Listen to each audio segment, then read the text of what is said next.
सौम्यां रत्नकटस्थरक्तचरणां ध्यायेत् परामम्बिकाम् ध्यायेत् पद्मासनस्थां विकसितवदनां पद्मपत्रायताक्षीं हेमाभां पीतवस्त्रां करकलितलसद्धेमपद्माम्बराङ्गीं सर्वालङ्कारयुक्तां सततमभयदां भक्तनम्रां भवानीं श्रीविद्यां शान्तमूर्तिं सकलसुरनुतां सर्वसम्पत्प्रदात्रीं सकुङ्कुमविलेपनामविलकचुम्बिकस्तूरिकां समन्दहसितेक्षणां सशरचापपाशाङ्कुशाम् अशेषजनमोहिनीमरुणमाल्यभूषाम्बरां जपाकुसुमभासुरां जपविधौ स्मरेदम्बिकाम् अरुणां करुणातरङ्गिताक्षीं धृतपाशाङ्कुशपुष्पबाणचापाम् अणिमादिभिरावृतां मयूखैरहमित्येव विभावये भवानीम्.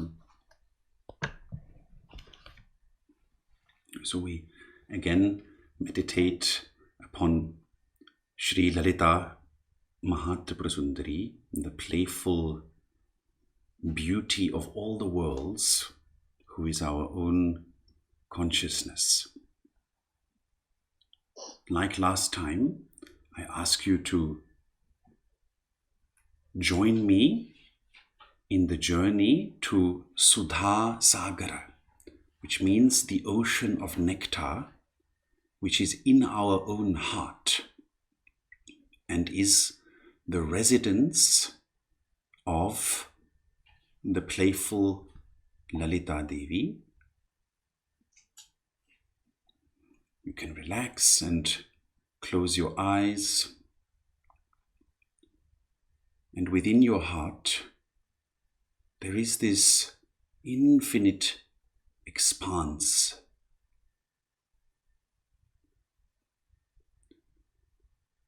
of nectar, nectar being white, pure white, mixed with all the colors of the rainbow.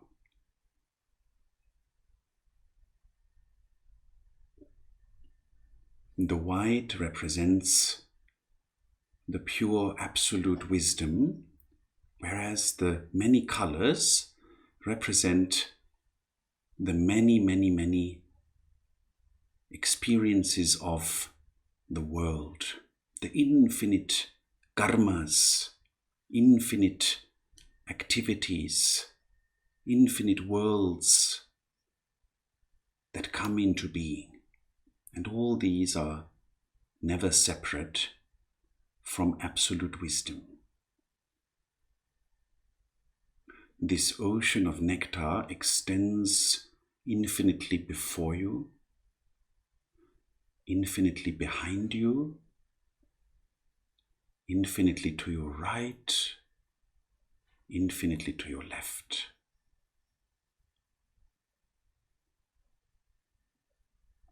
And in the center, there is the jewel island,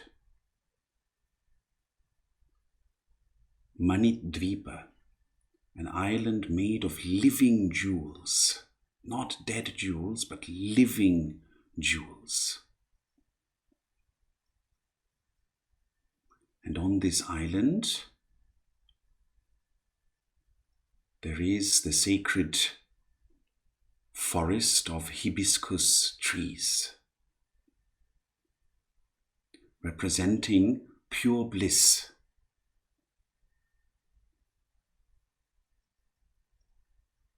And in the center of that is the sacred lotus lake, representing absolute knowledge.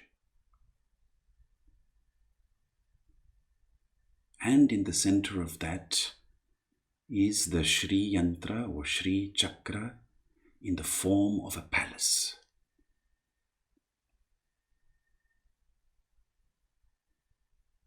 It has 9 layers, 9 doorways that need to be passed through to reach the innermost sanctum sanctorum, the innermost residence of the goddess who is our own consciousness.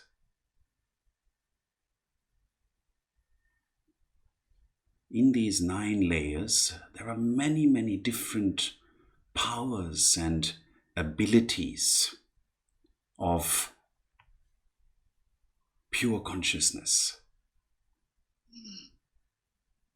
They are expressed in the form of different names, different goddesses.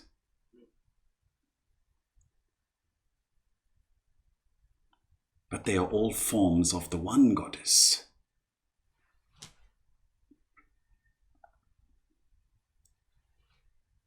So we gently let our mind enter the center of this mandala, of this beautiful structure known as the Sri Chakra mandala. We come to the very center, and there,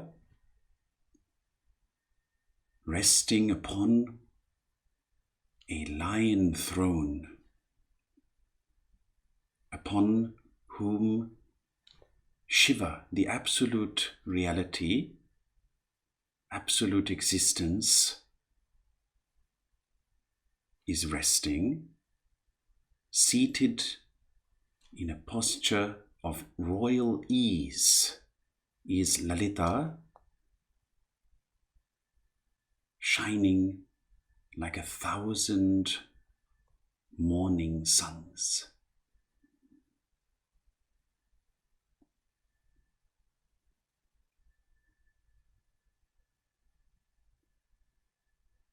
I now continue with the explanation of the names. The next name is Chidagni Kunda Sambhuta. She has emerged from the fire pit or the fire kunda of consciousness, awareness. This means her form as a goddess has emerged from pure consciousness, which is her true nature. You see, we think of her as a lady, as a woman, but this is only to allow our human mind to make a connection. In reality, consciousness has no gender. And yet the scriptures say that it is in the form of Devi, in the form of the feminine, that it comes to expression the best. Because in the female form, in the feminine nature, the qualities of absolute consciousness are most naturally present. A woman is naturally compassionate, naturally kind, naturally attentive towards the needs, naturally cares.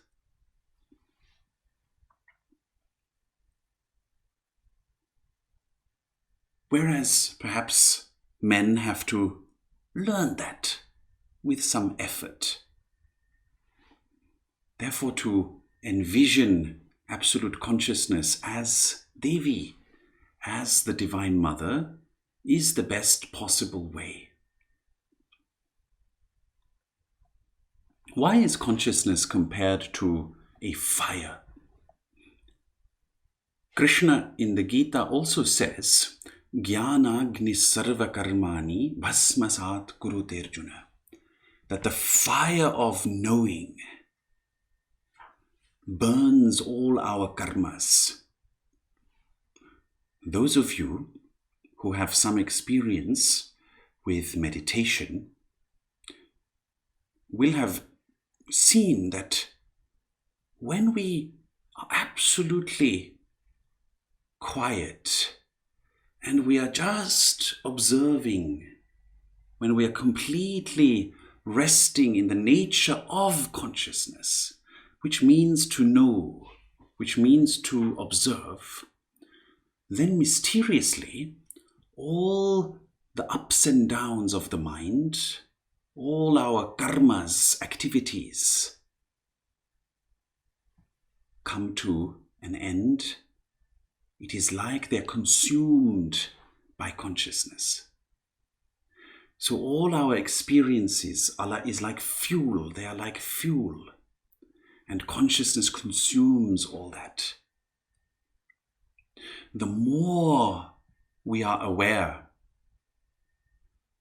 of all the things coming up in us moment to moment, all the sense experiences, every tiny little phenomenon, the more those experiences rapidly come to an end.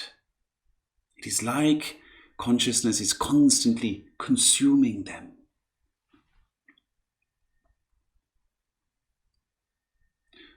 You can experience this yourself if you try to stick with one mental state. Let us say you feel sadness in you. If you stick with that, you constantly observe that sadness, sooner or later it will be consumed. It will disappear.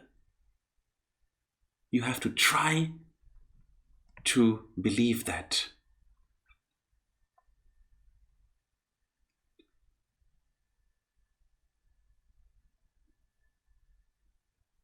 The next name is Acharya Samudhyata. Deva is a very important word. It means a luminous being. The name can be translated as she who is ready to fulfill the task of the luminous beings. These are very often translated as gods, and that is correct, of course. As many of you know, in the stories, the Puranas, whenever the gods are in trouble, they call upon Devi, the absolute consciousness, to save them.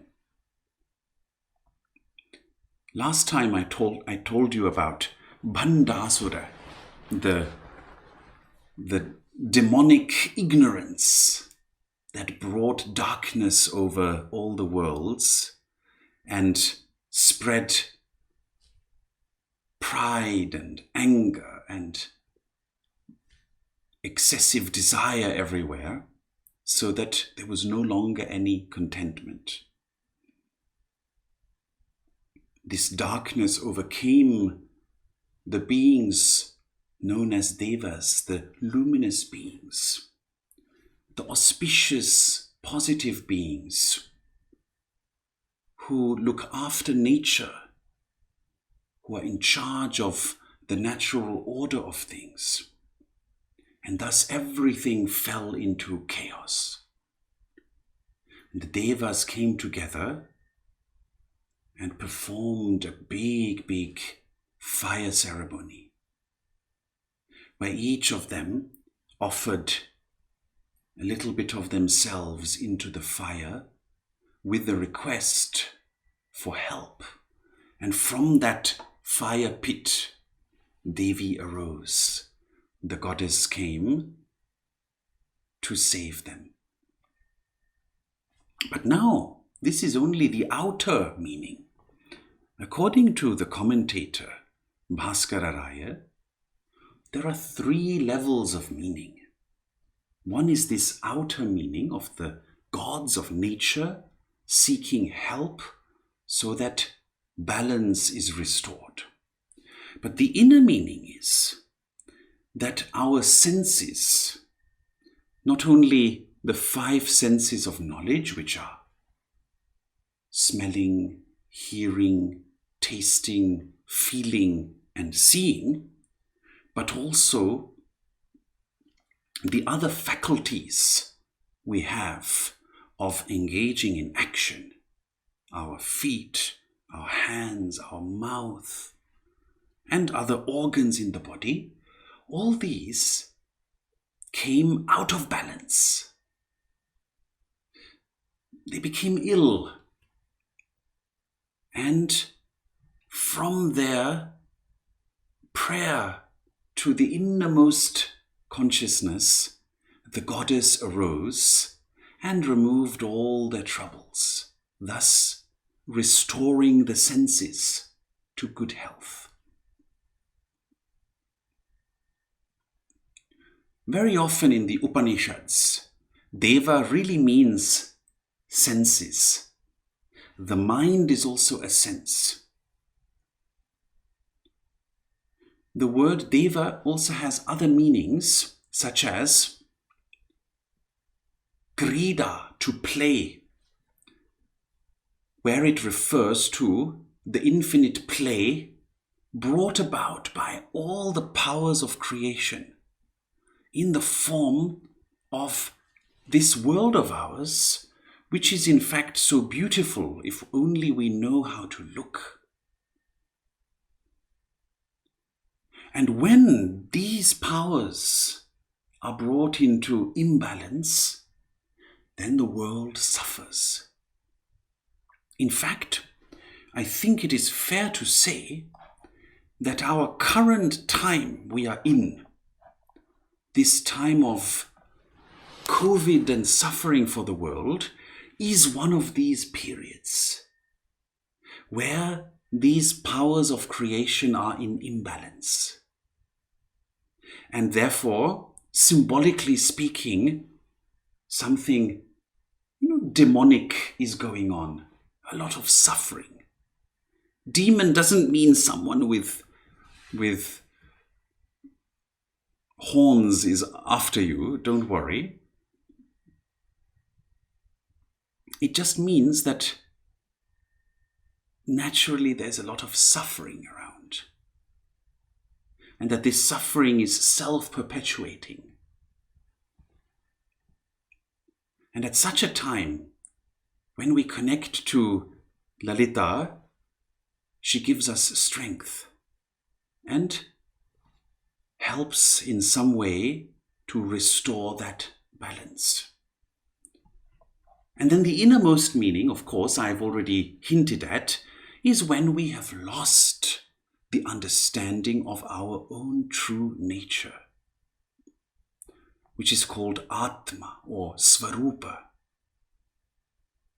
When we have lost that and we are caught in ignorance, selfishness, ego, desire, anger, confusion, envy, jealousy, and all the endless emotional states that these bring about.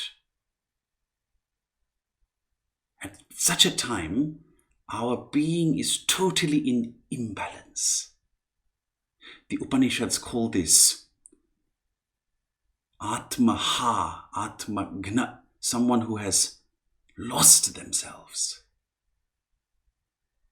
And here too, when we connect to the innermost Devi, goddess of awareness, with the deepest prayer, the deepest meditative concentration, and requesting her to dissolve all these negative emotions, to help us come to the light of wisdom,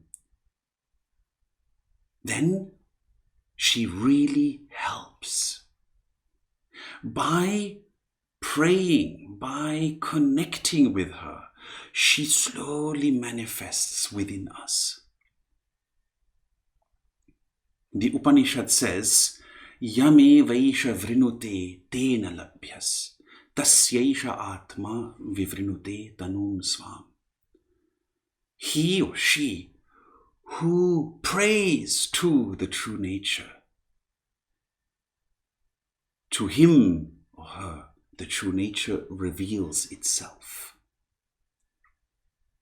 Very important that when you don't know what to do, you connect to the goddess who is in your own heart and ask her to help you. Ask her to guide your confused mind to wisdom. Then the next name is Vidyabhaskar. Udyat means rising. Bhanu is the sun. Sahasra means 1,000. Abha means the appearance. It also means like, to look like. Devi has the appearance of 1,000 rising suns. If ever you have seen the rising morning sun, I know that people in the UK like to get up late, but I'm sure that a few times in your life you must have seen the sunrise. It is something so beautiful. I'll tell you a little story here. I was once in Egypt many, many years ago. I believe it was 2005. And there is a sacred mountain there, like we have in India, ancient mountains that are considered sacred. And it is known as Jibel Musa, the sacred mountain of Moses, and also other prophets of ancient times who did their spiritual practices there. So we were allowed to ascend this mountain in the night with torches and, of course, a guide, not alone. And then to sit on top of the mountain just before sunrise. We got some tea, some Egyptian chai. They also call it chai. It's not as good as masala chai, but it's all right. And then we were just waiting there in the pitch darkness. And that reminded me of this name. We're sitting in the darkness of ignorance and we're waiting for the sunrise. And then the sun began to rise. And my dear friends, if ever this COVID era ends, you must go there. It is amazing. As the sun was rising, it slowly began to reveal the mountains around the mountain we were sitting on. So our mountain was a little higher than the others. All of these mountains were red in color because they are made of these terracotta stones and they are all red. And it was a red rising sun upon red mountains, and we were sitting on a red mountain, and I even had something red to wear. So it was just incredible. It was a sea of red, red upon red. And then I remembered this name, Vidyabhaskar. She looks like 1,000 rising suns, which dispel in an instant the darkness of ignorance. Even if a room has been dark for 1,000 years, even if your mind or your soul or your heart has been dark for so long, when the goddess of consciousness rises, it only takes a little instant and everything is illumined. Thus, you always have a new chance. When you are in depression, or you are down, or you are in imbalance, which the previous name indicated, just connect with the goddess in your heart. Don't let that downward phase pull you down. Krishna says, Uddhared atmanatmanam, natmanam avasadayet. That one should lift oneself up through one's own true nature. Don't let yourself be pushed down, ever. The commentator says that this red, vivid color that is described, this rising morning sun, the color it has, because this color is what illumines everything, this is called vimarsha. It is a symbol of vimarsha, he says. Lauhityam tad vimarsha syat. It is amazing. Why? Because this color represents that which illumines everything.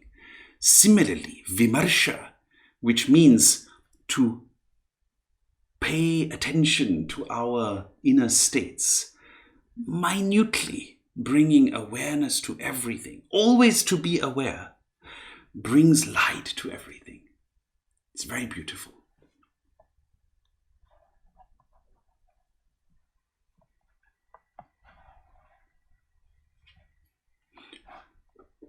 Then the next name is Chaturbahu Samanvita. That is quite straightforward. Chatur means four. Bahu means arms. Samanvita is she who has. She who has four arms. The four arms have many different meanings, but the Lalita-Sahasranama explains in the next four names what these arms are carrying and what they represent. Before I go through those, however, let me give you a few of the possible meanings here.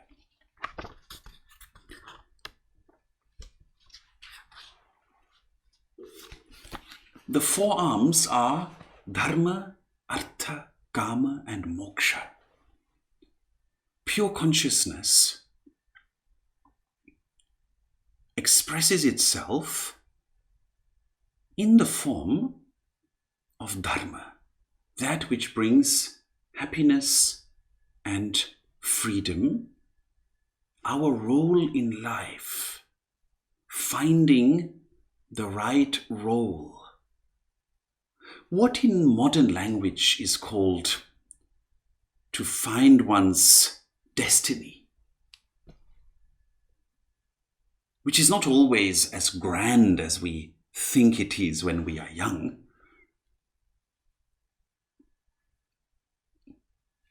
And is not always as dark as some think. To find one's role in life means to discover all the right conditions, our own qualities, and how we can benefit others with them. For instance, if someone is by nature a teacher and can benefit others through his teaching qualities or her teaching qualities, then finding one's dharma means to discover that and to implement it for the benefit of others, for the joy of others and for one's own joy. Artha means to grow in wealth, but also in societal growth. That we want society not to fall into disarray, then we will have chaos. But rather, we want everyone to be all right, to have things in place, policies, laws, economic processes that ensure that everyone is fine to the best possible extent. So artha is on an individual level, where of course you need to have a secure activity in your life to make sure that you can survive, but also that you are part of a wider artha, a wider activity of society, making sure that its members are all right, economically, and so forth, politically as well. Then there is kama. Kama means love. It also means enjoyment. And this is so beautiful. Dharma, the role we play through our work, through our activities. Artha, the growth we contribute to, should always be in balance with our ability to enjoy and to love. A life without enjoyment is worthless. A life without love is worthless. Thus, my dears, the modern capitalist principle of working so hard from morning 6:30 in Switzerland, they sometimes start at 7 o'clock already, don't they? Sometimes. Till late in the evening, just to accumulate wealth, just artha, just to ensure that we have enough and all that, without any attention to well-being, enjoyment, relaxation, happiness, love, is totally out of order. And the ancient principle of the four Purusharthas, which are the four arms of the goddess, our true consciousness, is very precious in these times. Many people nowadays even feel guilty when they enjoy. It's very surprising. And then the last of the four is moksha, freedom, liberation. That no doubt you have your role in this world and you need to find it. No doubt you need to work for your economic security and those of others, that of others. No doubt you must enjoy, you must relax, you must find love and pursue happiness. But never be too attached to these, because they are all impermanent. See them as waves in an ocean. They come and they go. Then you can enjoy them all the more, and you will be free, or you will approach freedom. The principle of moksha also implies that we become free of excessive desire, anger, the states I mentioned, which cause negativity, which cause suffering to others and ourselves. And when we become free of those, we don't have to be reborn in this world. So these four, dharma, artha, kama, moksha, if you study them well, are so profound. They give you the whole formula of a good life. That you have to become the master of desire, the master of anger, the master of your mind with all its states, the master of your senses, so that you can enjoy the experiences they produce, but not in a way that you are lost in them. And this is exactly what the next four names describe. I will repeat them all. Raga Svarupa Pashadhya, Krodhakaran Kushojvala, Manorupekshu Kodanda, Panchatan Matra Sayaka. Raga Svarupa Pashadhya. She holds a noose in one of these four hands, and that is the noose of desire. It is the noose of raga, and she holds it in her hand. So you see, she is not the victim of desire. Your true consciousness is not the victim of desire. It holds desire as a noose. Because the true nature of desire is bliss. Desire always aspires towards bliss, its own true nature.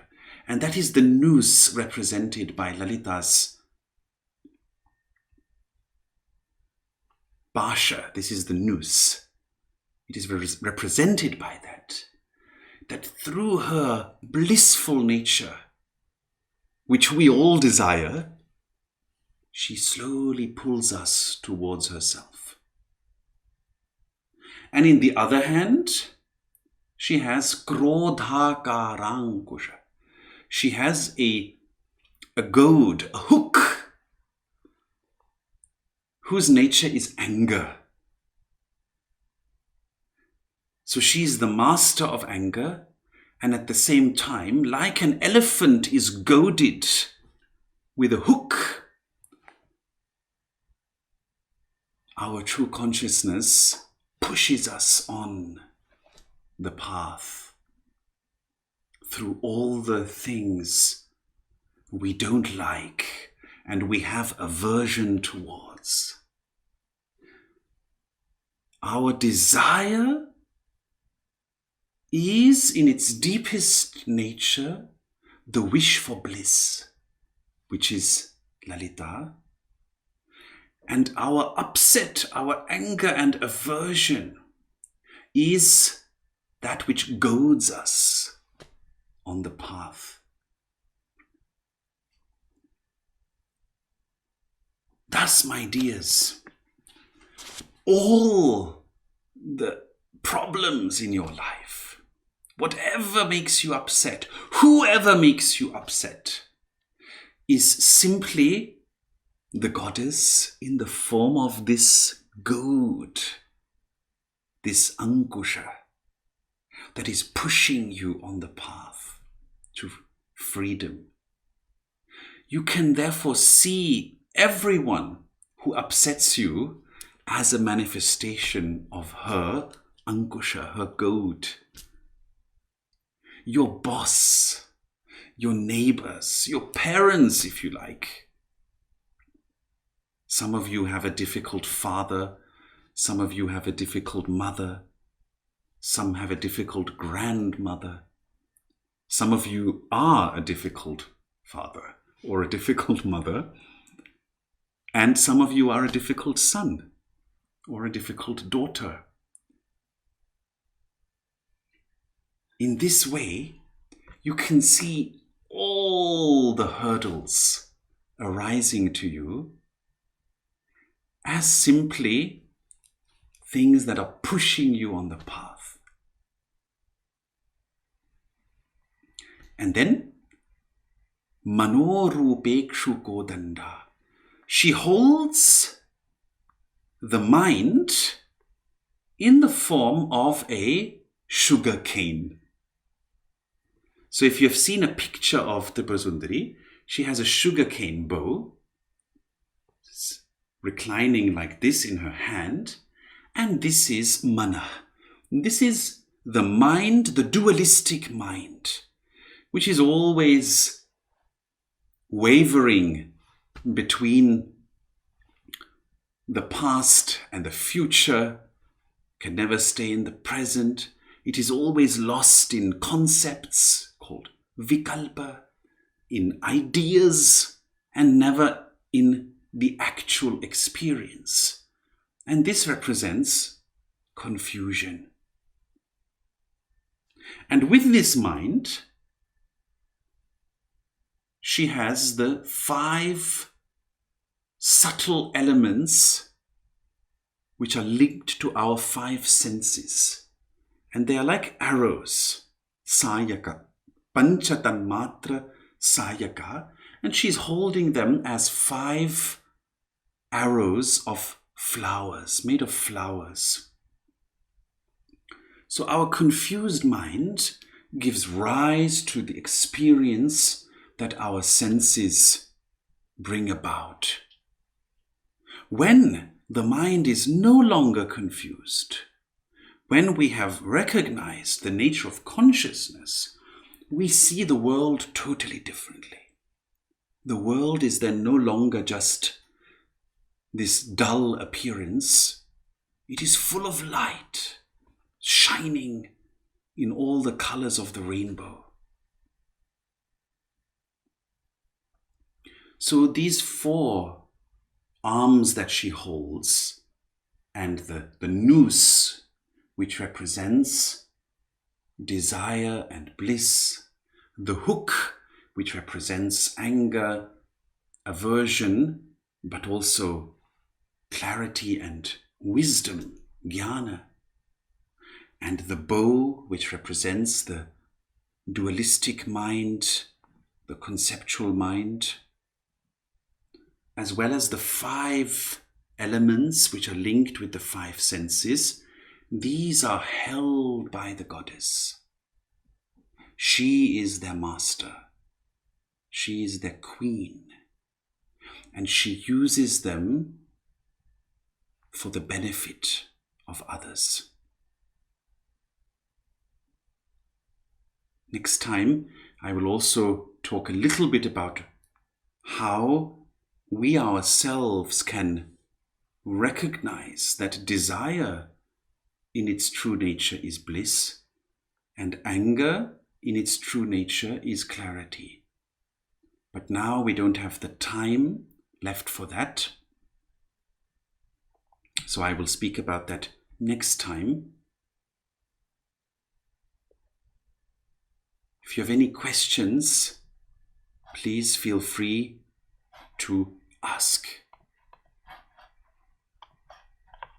You can also write them into the chat if you are too shy. So I hope you all understood the essential point, which is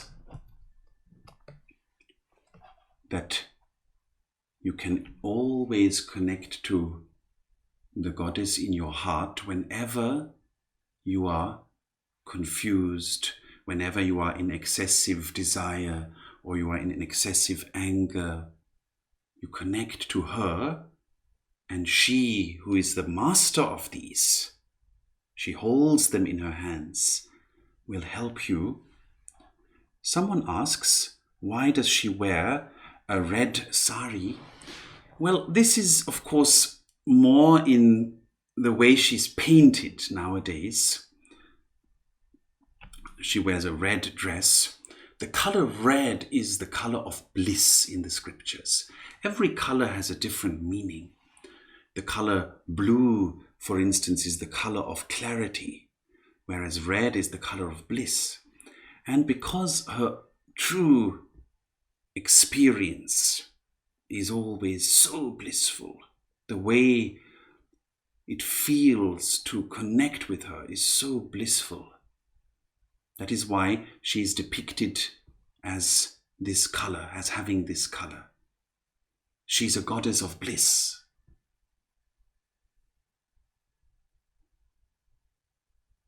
So then, let us finish here. Oh, someone else asks, what is the meaning of the color pink? Pink is also related to bliss. However, pink is more, it is sort of the innocent version of red. Bliss has a connection with white as well. Sorry, pink has a connection with white. It is the mixture of red and white also contains wisdom. So red is pure bliss, and the whitish addition to that, which is wisdom, makes sure that that bliss doesn't go out of hand, so that we don't fall into selfishness. For instance, when we experience a lot of bliss, we might feel that this bliss is only for me and not for others. But when we add some wisdom to it, we realize that we want to, of course, share our own bliss with others. Then someone asks privately, is there a mantra to connect with her? Yes, my dear, but you see, these mantras are considered very sacred and very secret and have to be earned, so to speak. So it takes some time and preparation till one can repeat these mantras. This is called the Sri Vidya tradition. So we cannot just hand these out like cookies. It takes some time and one has to earn them so that one can also appreciate them in their innermost value and depth. And they are full of bliss. Just today, I had the fortune of speaking to my Guru Behan, who lives in Kanchipuram and who is the granddaughter of my Guru. And just speaking to her was so blissful. It was just, I could feel that she is in that experience of Lalita, in that experience of true consciousness. It was so beautiful. Reminded me again of how precious this goddess is. So I hope that you all connect to Devi. She's your own innermost nature, inseparable from you, closer to you than your own breath and than your own mind even. Connect with her, be happy, and experience her bliss. Hari Om.